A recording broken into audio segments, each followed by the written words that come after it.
Hello నమస్తే, welcome to కథా కోకిల YouTube channel. Sivakarthikeyan interview ఈ మధ్య చూశాను.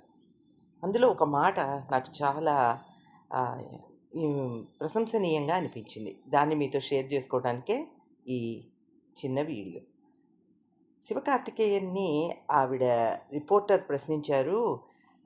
మిమ్మల్ని ఇండస్ట్రీలోకి వచ్చిన కొత్తల్లో ఎందుకు వచ్చావు, నువ్వు ఏం చేయడానికి వచ్చావు ఇండస్ట్రీకి, నువ్వు అసలు ఏమన్నా ఈ ఇండస్ట్రీలో నిలదొక్కుకోగలవా అని మిమ్మల్ని అవమానిస్తూ మాట్లాడిన వాళ్ళు చాలామంది ఉన్నారు కదా, వాళ్ళకి మీరు ఏమని రిప్లై ఇచ్చేవాళ్ళు అని అడిగింది.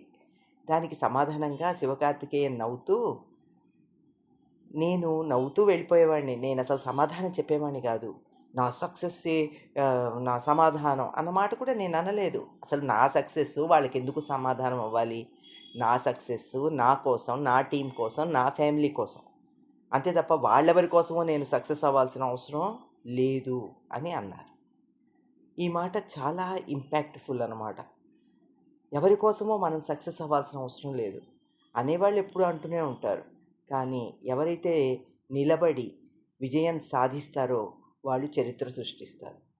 అందుకే కొన్ని కోట్ల రూపాయల బిజినెస్ చేస్తున్న శివకార్తికేయన్ అభినందనీయుడు.